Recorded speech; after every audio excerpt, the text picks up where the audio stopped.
Okay, so welcome to Sponsor More Downlines training video number 2. Once again, this is Edward Reformina, author of Pinoy MLM Expose ebook and the creator of Sponsor More Downlines. Again, thank you so much for watching our last video, yung ating training video 1. And maraming salamat din sa mga nag-like and sa mga nag-comments, maraming salamat din. And dun sa mga nag-post ng mga question sa comment box sa baba, maraming salamat din sa inyo. And hindi ko pa nasasagot lahat ng mga tanong, pero I will try my best na sagutin lahat yung mga questions nyo. Once again, in this 3-part video training series, ituturo ko sa iyo yung mga secret sponsoring strategies na nadiskubre at natutunan ko na tumutulong sa akin para makapag-sponsor ng up to 23 direct downlines every single month. Ang pinaka-goal ko sa training series na to is ma-share sa iyo at maituro sa iyo yung ilan sa mga sponsoring strategies na yun, and hopefully is magamit mo din siya sa business na ginagawa mo ngayon para makuha mo yung mga resulta na gusto mong makuha. Okay? Dun sa first video, pinag-usapan natin yung mga common problems na nararanasan ng mga Pinoy networkers. And sa video 1, tinuro ko din sa iyo kung paano ka makakapag-save ng valuable time mo, ng effort at ng pera by learning how to sort out or learning how to pre-qualify your prospects.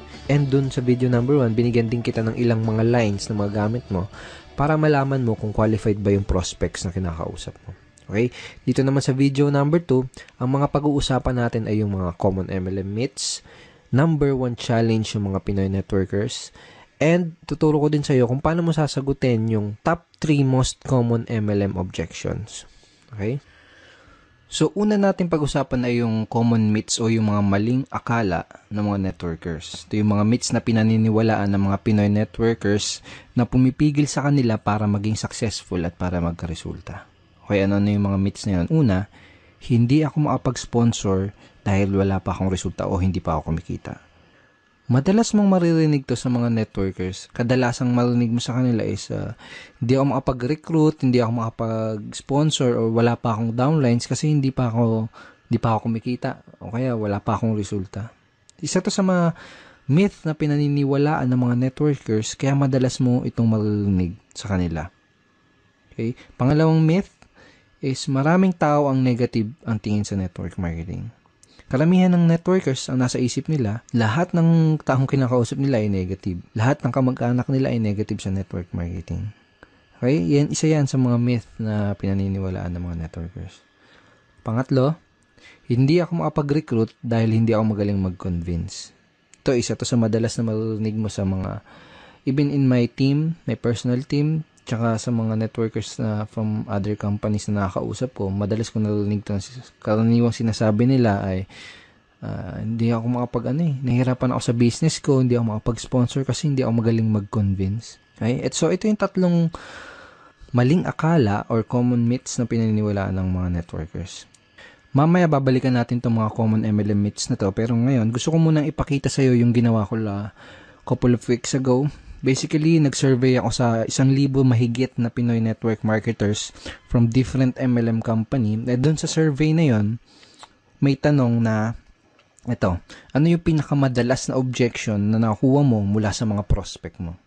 Okay, ito yung mga nagisagot nila. Ang pinakamataas na sinabi ng mga Pinoy networkers na kadalasan natatanggap nila mga objections sa ito, wala akong pera. Okay, 21%. And pumangalawa is yung pyramiding ba yan, which is 18%. And pumangatlo, na pinakamadalas na nakukuha nilang objections is ito. Magkano na bang kinita mo dyan? O magkano na bang kinikita mo dyan? Parang ganun. Kung titignan mo yung resulta dito sa survey na to, makikita mo na related yung mga objections na natatanggap ng mga Pinoy networkers dito sa mga common MLM myths na pinaniniwalaan ng karamihan networkers. Okay? For example, ito. Hindi ako makapag-sponsor dahil wala pa akong resulta. Kaya iniisip ng mga networkers na totoo to dahil kadalasan na tinatanong sa kanila ng mga prospects ay yung objection na magkano na bang kinita mo dyan. Pwedeng ganito yung nangyari. May prospect kang kinakausap, in-explain mo sa kanya yung opportunity o kaya dinala mo siya sa opisina niyo para panoorin yung BOM. Ngayon, after niyang ma-explainan, nagtanong siya sa'yo, nagbigay siya ng objection na magkano na bang kinikita mo dyan? Ngayon, kung bago ka pa lang, normal lang na syempre, maliit pa lang or wala ka pang kinikita. At posible din na hindi mo pa alam kung paano sagutin ng tama ang ganitong klase ng objection. Ngayon, kung hindi siya sumali, ang magiging thinking mo ngayon, ang papasok ngayon sa isip mo, ay hindi siya sumali kasi hindi pa ako kumikita. Ay hindi siya sumali kasi maliit pa lang yung kinikita ko. Ay hindi siya sumali kasi wala pa akong resulta. Okay na gets mo? Yung pangalawa, tingnan natin. Maraming tao ang negative ang tingin sa network marketing. Posible din na may prospect ang kinakausap na explainan mo na siya. And then, nagbigay siya ng objection na pyramiding ba yan? Ngayon, kung hindi mo alam sagutin ng tama tong objection na yan, hindi mo siya mapapasali. Ngayon, ang thinking mo ngayon, ang iniisip mo ngayon, naku, ang daming negative sa network marketing. Lahat ng kinakausap mo negative sa network marketing. Pero ang totoo, hindi mo lang alam sagutin yung objection na yun ng tama. Pangatlo, itong wala akong pera. See, dito sa Common MLM Meets, hindi ako mapag-recruit dahil hindi ako magaling mag-convince. Possible na may prospect ang kausap, sinabi niya na wala akong pera, maganda yung opportunity, pero wala akong pera. Ngayon, dahil wala siyang pera, hindi mo siya napasali. Posibleng pumasok sa isip mo na hindi ko siya napasali kasi hindi ako magaling mag-convince. Ganun. So, related itong mga common MLM objections na to doon sa common MLM myths na pinaniniwalaan ng mga networkers. Ibig sabihin, walang katotohanan itong mga paniniwala na to, itong mga myths na to, kaya nga myth, di ba? Dulot lang to ng mga objections na madalas itanong sa ating mga networkers. Okay? Itong mga myths na to, dulot lang yan ng mga objections na hindi alam sagutin ng tama. Kung isa ka sa mga networkers na dating naniniwala dito sa mga yan, I'm here to tell you na walang katotohanan ng mga yan. Ang kailangan mo lang gawin ay alamin kung paano sasagutin yung mga objections na nagdudulot nitong mga maling paniniwala na to. Number 1 challenge ng mga networkers ay yung mga prospect objections. So, sa mga challenge nila ay yung mga objections na binabato at binibigay sa kanila ng mga prospects na kinakausap nila. Dahil sa mga objection na yun, kadalasan nagkakaroon sila ng maling paniniwala, nagkakaroon sila ng maling beliefs about sa network marketing business nila. Ang solusyon para ma-solve yung challenge na yun is to master handling objections. So, bakit ba natin kailangan ma-master ang pag-handle ng mga objections? Kung gusto mo talagang ma-master ang pag-sponsor o pag-recruit, kailangan mong ma-master ang pag-handle ng lahat ng mga common MLM objections. Period. Napakadaming networkers kasi ang nag-fail dahil hindi nila alam kung paano mag-handle ng mga common objections.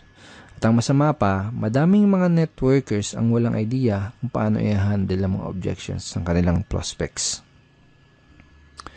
Ganito kasi yan, kahit gaano pa kaganda ang pag-present mo ng business mo, okay, kahit gaano pa kaganda yung pag-present mo ng product mo, lahat ng prospect, kahit interesado na yan, sigurado ay may katanungan at objections pa din yan bago siya magkaroon ng final na decision. Normal lang kasi talaga yon. Pero itong masakit. Kapag hindi mo nasagot ng tama ang mga questions at objections ng mga prospects mo, hindi mo pa din sila mapapasali. Tanongin kita, nangyari na ba sa iyo yung may prospect ang kausap, tapos sigurado ka na sasali siya, okay, pero hindi naman nag-join pagkatapos mo ma-explainan? Usually, nangyayari yung ganun dahil sa mga objection na hindi nasasagot ng tama. Ito yung mga dahilan kung bakit kailangan mong ma-master ang pagsagot sa lahat ng mga common MLM objections. So, ang goal ko sa video na to is tulungan ka at ituro sa'yo kung paano masasagutin itong top 3 common MLM objections. Itong pinag-usapan natin kanina, itong result dun sa sa survey na ginawa ko sa mahigit 1,000 networkers na pinakamadalas na natatanggap nilang objections. Itong wala akong pera, pyramiding ba yan, at magkano bang kinita? Magkano na bang kinikita mo? Or magkano na bang kinita mo? I created a training ebook for my team, and ang title ng ebook na yan is Objection Crusher. Objection Crusher. Paano mo dudurugin yung mga objections na matatanggap mo? Parang ganun yung konsepto. So basically, ipapakita ko sa iyo yung mga tinuro ko dito sa loob ng ebook na to, kung paano sasagutin itong top 3 common MLM objections na to. Okay, ngayon andito tayo ngayon sa loob ng mismong Objection Crusher training ebook. So ito yung mismong loob ng ebook. And ito yung listahan ng mga common MLM objections na itinuro ko kung paano sagutin ng tama dito sa ebook na to.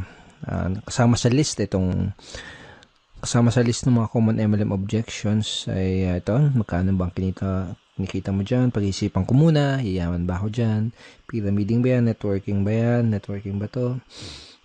Mahal ng investment, wala akong pera, wala akong time, alam ko na yan, hindi ko linya yan, etc. So, ang unang ituturo ko sa'yo kung paano sagutin ng tama ay yung magkano na bang kinikita mo dyan. Alright? So, bago ko ituro sa'yo kung paano sagutin ito, kailangan mo maintindihan na karamihan ng mga prospect na nagbibigay na ganitong klaseng objections ay hindi naman talaga nila gustong malaman kung magkano yung eksaktong kinikita mo. Okay? Dahil ang tunay na dahilan ng objection na yun, ang talagang gusto nilang malaman, ang deeper reason ng objection na yun ay gusto nilang malaman kung totoo ba yung opportunity na ina-offer mo. Gusto nilang malaman kung may mga kumikita ba talaga dyan sa company mo. O baka naman nag-aksaya ka lang ng pera dyan at hindi mo nabawi yung in-invest mo dahil natatakot sila na mangyari sa kanila yung ganun. Natatakot sila na baka pag nag-invest sila ay hindi bumalik yung in-invest nila. So, yun yung ilan sa mga tunay na gustong malaman ng prospect mo. Gusto nilang malaman kung totoo ba yung opportunity mo. Sa madaling salita, gusto nilang ng pruweba. Okay? Sa madaling salita, gusto nila ng social proof or proof na may kumikita doon sa opportunity mo. So, yun yung talagang gusto nilang malaman. And another thing is maraming paraan para sagutin itong objection na to. Pero itong paraan na ituturo ko sa'yo dito sa ebook na to is yung pinaka-effective based on my personal experience and in my opinion. Ito yung pinaka-effective, hindi lang effective, pinaka-cool at pinaka-relax na paraan para sagutin itong objection na to. Okay, so paano ba sasagutin itong objection na to? So for example, may kausap ka na prospect. Tinanong ka niya, magkano na bang kinita mo dyan? Ang isasagot mo, magkano ba yung gusto mong madinig para maging interesado ka? Okay? O kaya, magkano ba yung gusto mong madinig para maging interesado kang tignan yung opportunity na to? O kaya naman, magkano ba yung gusto mong madinig para ma-impress ka? Okay, sa una, kailangan ng konting lakas ng loob kung gagamitin mo tong lines na to. Kumbaga, kailangan ng konting posture. Okay? Sa una, baka medyo mailang ka pa. Kaya sa una lang yon, kapag paulit-ulit mo na siyang ginamit, medyo masasanay ka na din.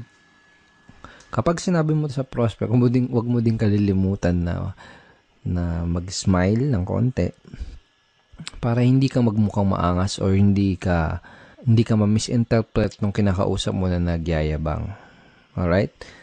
Okay, so ang mangyayari kapag tinanong mo to sa prospect mo, magbibigay siya sa iyo ng figure or ng amount.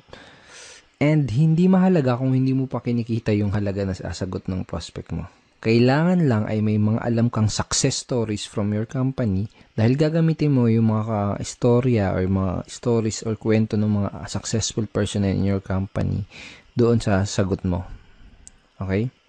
Kung wala kang alam ng mga storya ng mga successful upline sa company nyo, ang gawin mo, manood ka at makinig ng mga business presentation nila dahil most of the time, kinukwento nila yung storya nila kung paano sila nagsimula, kung paano sila naging successful. Okay? So, make sure na manood ka ng mga business presentation or business talk ng mga successful upline sa company nyo.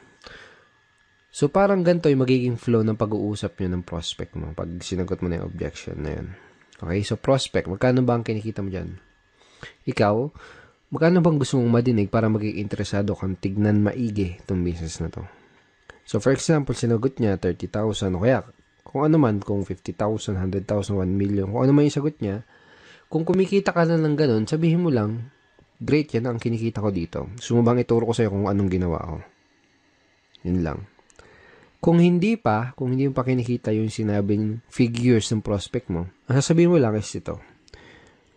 Well, basically, kakasimula ko pa lang sa business na to, kaya hindi ko pa nare-reach yung ganyan level ng income o hindi ko pa naabot yung ganyang income. Pero let me tell you about blank kung sino yung tao na gusto mong ikwento sa kanya na kumikita na ng ganyan dito sa company na to.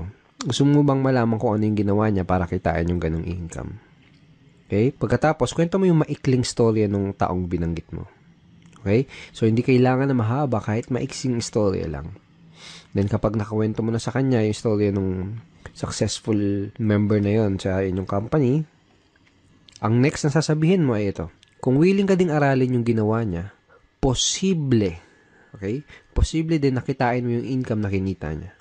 Willing ka bang matutunan at gawin yung ginawa niya? Pag sinabi ng prospect mo, oo, okay, good. Ito yung unang gagawin mo para makapagsimula. Okay? So, hindi mo lang nasagot yung objection, possible pa na maklose mo siya doon sa business mo. These lines are very, very powerful. So, use this kapag may na-encounter ka na ganitong objection. Magkano na bang kinikita mo dyan? Okay? And again, sinabi mo dun sa prospect mo na possible. Posible din nakitain niya. Ibig sabihin, hindi mo ginagaranti. Okay? Sinabi mo, posible. Kung gagawin niya, kung aaralin niya yung ginawa ng upline mo na yun, yung successful na tao na yun sa company niyo, posible din nakitain niya yung income na yun. Sinasabi mo yun kasi it's not good to guarantee yung result na makukuha niya, di ba? Kasi magdedepende pa rin doon sa tao. Magdedepende pa rin yung resulta ng tao na yun doon sa action na gagawin niya. Okay? And last tip, maganda rin na idea kung ipapakilala mo siya doon sa mga successful and higher uplines doon sa team nyo or sa company nyo. Okay? Para mas tumibay yung social proof. Okay? Again, kasi kaya nga tinatanong to ng prospect mo kasi medyo may duda siya kung totoo ba yung opportunity na ginagawa mo. Okay, so ang next na objection na sasagutin natin at pag-aaralan natin ay yung objection na pyramiding ba yan or pyramiding ba to? Okay, so pag may nag-object sa'yo ng objection na to, pag may nagtanong sa'yo, pyramiding ba to? Ang sasagot mo ay, ito. Yes, pyramiding to and welcome to Egypt. So yan, hindi, biro lang. So, madami din paraan para sagutin tong objection na to. Pero itong ituturo ko sa iyo, yung isa sa pinakamadali, lalo na kung nagsisimula ka pa lang, and pinaka-enjoyable na paraan kung paano sagutin tong objection na to. So, for example, sabi sa'yo ng prospect mo is, pyramiding ba to? Tinanong niya. Sasagutin mo din siya ng tanong. Okay? Isa sa mga natutunan ko is, one of the best way to answer objections is to answer it with questions. Kumbaga, tanungin mo yung tanong nila. Okay? So, for example, in this objection, tinanong niya, pyramiding ba to? Tatanungin mo, anong ibig mo sabihin? Yung mga illegal? Okay? So, medyo ganun yung tono dapat. Parang patanong. Anong ibig sabihin mo? Yung mga illegal? Pag sinabi ng prospect na, ano yun? Yung tipong nangangako na mag-i-invest ka lang tapos dodoble yung pera mo kahit wala kang gawin? Sabihin ng prospect mo, Then, sabihin mo, yung mag-i-invest ka lang ng pera tapos wala kang makukuha ng produkto. Basta sabi nila, kikita lang yung pera mo. Sabihin ng prospect mo, Then, itatanong mo sa kanya, ganun ba yung hinahanap mo? Ganun ba ang hinahanap mo? Natural, isasagot ng prospect is hindi. Okay? Pag sinabi niya hindi, ito yung sasabihin mo, okay, that's good dahil kabaligtaran ito nun. So, in that way, ipinaalam mo sa kanya, kumbaga dito sa paraan na to ng pagsagot dito sa objection na to is parang dinefine mo kung ano yung pyramiding. At sinabi mo sa kanya na yung business mo, yung opportunity mo, is kabaligtaran ng definition na yun ng pyramiding. Of course, I'm assuming and dapat napakita mo na din sa kanya yung mga legal documents na magpapatunay na legal nga yung company nyo. Pero kaya ako tinuro sa iyo yung ganitong paraan is mostly kasi ng mga prospect mo na magbibigay ng gantong klase ng objections ay yung mga tao na hindi educated or walang idea sa difference o pagkakaiba ng pyramiding kumpara sa legitimate network marketing opportunity. So, mas magkakaroon ng sense sa kanila yung ganitong simpleng conversation lang. Okay, so use this simple objection handling script next time na may prospect na magtatanong sa'yo ng pyramiding ba to or pyramiding ba yan. Now, ang susunod na objection ay yung wala akong pera. Ang unang kailangan mong maintindihan ay may dalawang klase ng prospect na nagsasabi ng ganitong klaseng objection. Yung isa ay yung wala talagang pera at yung isa naman ay yung mga nagpapalusot lang. Okay? So, let me share you. Dati, nung nagsisimula pa lang ako sa network marketing, is madalas kong natatanggap tong objection na to. Pero ngayon, never. As in, never ko na siya natatanggap. Dahil remembers dun sa training video number 1 natin, chinare ko sa'yo, At sinabi ko sa iyo na kina-qualify o sinusort out ko maigi yung prospect ko bago ko ipakita sa kanya yung business presentation ko. Kumbaga, kung wala silang sapat na reason why, hindi ako mag-aaksaya ng panahon para ipakita pa sa kanila yung business dahil alam ko na mag-aaksaya lang ako ng oras at alam ko na magpapalusot lang sila. So, kung may nagbigay sa iyo ng ganitong klase ng objection, ang unang kailangan mong malaman is kailangan malaman mo kung nagsasabi ba sila ng totoo o kung nagpapalusot lang ba sila. So, paano mo malalaman yun? Tatanungin mo sila. Okay, tatanungin mo sila kung totoo ba na wala silang pera. So, paano mo gagawin yun? Ganito, simple lang. Pag sinabi ng prospect na wala silang pera, tatanungin mo sila, pwede bang magtanong? Tanong mo, okay lang ba sa'yo kung magtapatan tayo sa isa't isa? Ibig mo bang sabihin ay interesado ka sa business na to pero wala ka lang pera? O sinasabi mo lang na wala kang pera dahil mabait ka lang na tao at ayaw mo kung ma-offend kaya hindi mo kagad masabi na hindi ka interesado? Okay? So, make sure to smile again. Kapag sinabi nila na hindi talaga sila interesado, just let them go. That person is not right for your business. Pwede mong sabihin na, I understand, hindi naman kasi talaga para sa lahat ng business na to. Ang hinahanap lang namin ay interesado at yung talagang pwedeng matulungan na opportunity na to. And thank you for your time. Ganun lang, be professional. Okay? Hindi mo kailangan ipagpilitan yung opportunity mo dahil network marketing is a sorting business. Okay? Naghanap lang tayo ng mga tao na magiging interested dun sa ino-offer natin. Alright? So, for example, kung sinabi naman ng prospect na interesado talaga siya pero wala lang talaga siyang pera, ganito yung pwede mo sabihin sa kanya. Okay, so ganito. Unang gagawin mo is makikisimpatya ka or makikisimpatize ka dun sa situation ng prospect mo. Parang ganito. Naintindihan ko yung sitwasyon mo. Nung una ko nakita tong business na to, ganyan din yung sitwasyon ko at ganyan din yung sinabi ko. Wala akong pera. Pero na-realize ko, kung wala akong gagawin na paraan at kung wala akong gagawing bago, wala di mangyayaring bago. Kung 5 years ago sinasabi ko yung salitang wala akong pera, malamang 5 years from now ay paulit-ulit ko pa din sasabihin yung salitang wala akong pera. Kaya ang ginawa ko, gumawa ako ng paraan. Tapos, ikwento mo sa prospect mo kung ano yung ginawa mo paraan para makapag-start ng business. Well, obviously, sasabihin mo sa prospect mo to kung medyo ganito yung nangyari sa'yo bago ka magsimula ng network marketing business mo. Pero for example, kung hindi ganito yung situation mo na nag-start ka ng network marketing, pwede mong gamitin or pwede mong i-leverage yung mga istorya ng mga ibang members sa team nyo or ibang members sa company nyo. For example, ganito. Naiintindihan ko ang sitwasyon mo. Maraming tao ang ganyan din ang sitwasyon nung una nilang nakita tong business na to. Sinabi din nila na wala silang pera. Pero na-realize nila, kung wala silang gagawin na paraan at kung wala silang gagawin bago, wala din mangyayari sa kanilang bago. Kung 5 years ago, sinasabi nila na wala silang pera, malamang 5 years from now, paulit-ulit pa din nila sasabihin yung salitang wala silang pera. Kaya ang ginawa nila, gumawa sila ng paraan. Pagkatapos, ikwento mo yung storya ng other members from your team or members from your company. Okay? Pagkatapos mo nang ikwento yung ginawa mong paraan or yung ginawang paraan ng ibang member sa team nyo, ito yung next na sasabihin mo sa kanya. Ito yung gusto kong itanong sa'yo. Gusto mo ba na habang buhay mo nalang sasabihin yung salita na yan? Wala akong pera. Okay, di isasagot sa'yo ng prospect mo, syempre hindi. Diba? Then, tatanong mo sa kanya, ano yung pwede mong gawin na paraan? Okay? So, siya na mismo magsasabi sa'yo ng paraan na pwede niya gawin para makapag-start ng business. So, simple lang, di ba? Kayang-kayang i-apply. Okay? So, use this scripts, use this way of handling objection next time na may magsasabi sa'yo ng objection na wala silang pera. Of course, kailangan mo practicein yan. Sa unang bagsak mo, sa unang best mong gagamitin yan, medyo magkakamali-mali ka pa. Okay? It takes practice. Natural lang yun. Sa unang magkakamali ka.